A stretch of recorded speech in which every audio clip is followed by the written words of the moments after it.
डर और रहस्य से मिलकर बनी कहानियों में आप सभी का स्वागत है।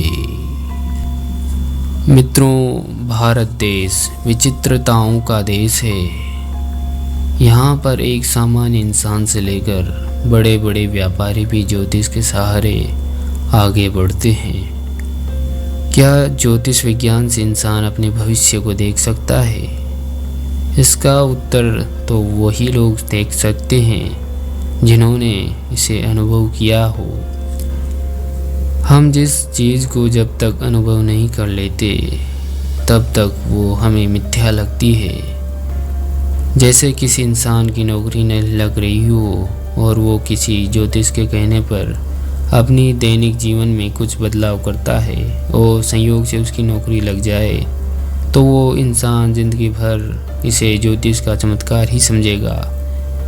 और जिसने इसका अनुभव नहीं किया हो वो इसे बकवास मान सकते हैं। लेकिन आज जो हम आपको किस्सा बताने जा रहे हैं वो ना किसी ज्योतिष का है और ना किसी संयोग का। ये किस्सा है एक लड़की के बारे में जिसने अपनी मौत के 7 साल पहले ही भविष्यवाणी कर दी। कैसे, आइए जाने। उस लड़की का नाम अम्बा था। वो बचपन से बहुत होशियार थी। इस लड़की के बारे में आपको इंटरनेट पर कहीं पर भी विस्तृत जानकारी नहीं मिलेगी। अम्बा ने अपने पिता को 1 नवंबर 1995 को 14 साल की उम्र में एक कविता गिफ्ट में दी थी और यही गिफ्ट हमारी इस कहानी का रहस्य है। आखिर क्या ऐसा लिखा था उस कविता में जो भविष्य की सच्चाई को बयां कर रहा था और वो उसकी ज़िंदगी का आखिरी सच बन गया। उस कविता में अम्बा ने लिखा था, एक निर्जीव शरीर पड़ा मेरा शरीर, जिससे बंधी थी मैं अनोखे धागों से।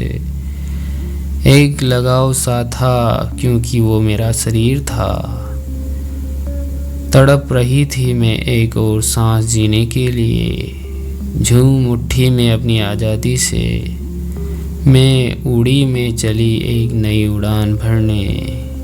दिल में एक आस थी, एक नज़र देख तो लूं मेरी ख़त्म होती ज़िंदगी को। मेरा शरीर जो छलनी होकर पड़ा था, खून में लथपथ यादें 21 साल की। विदाई इस शरीर की सारे बह गई इस मन से। लेकिन आज मैं उठी और उड़ी, पीछे छोड़ अपनी सिसकियाँ। मैं उठी और उड़ी मेरे नए घर की ओर। मैं अकेली पर मैं थी खुश, आँखों में लिए सपने नए। जहाँ का अम्बा ने अपनी ज़िंदगी में केवल यही कविता लिखी थी। हालांकि उसे डांस और पेंटिंग का काफ़ी शौक था। अम्बा अपने पापा और अपनी एक सहेली सलोनी को अपना सबसे अच्छा मित्र मानती थी। धीरे धीरे अम्बा 21 साल की हो गई थी। उसके पिताजी उसकी वही कविता के बारे में सोचकर हमेशा फिक्र करते रहते थे। एक दिन सलोनी देर रात घर नहीं पहुंची तो उसके पिताजी बहुत घबरा गए। लेकिन कहते हैं ना, होने को कोई नहीं टाल सकता। दिन था 19 नवंबर 2001। अम्बा की ज़िंदगी में वही मोड़ आया और उसके हाथों से लिखी वही कविता, वही आखिरी सच।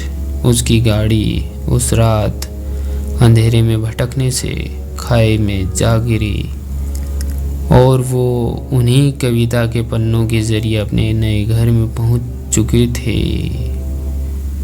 उसके पिताजी को फ़ोन के ज़रिए अम्बा की मौत की खबर मिली और जिसका उन्हें डर था वही मंजर उसके सामने खड़ा था।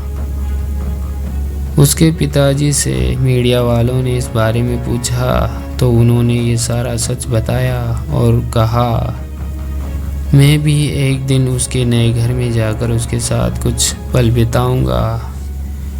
कविता लिखते वक्त क्या अम्बा जानती थी कि वो मरने वाली है, या किसी ताकत ने उसका हाथ पकड़कर उसकी मृत्यु की तारीख लिख दी थी। और हुआ भी बिल्कुल वैसा जैसा उसने 7 साल पहले अपनी कविता में लिखा था।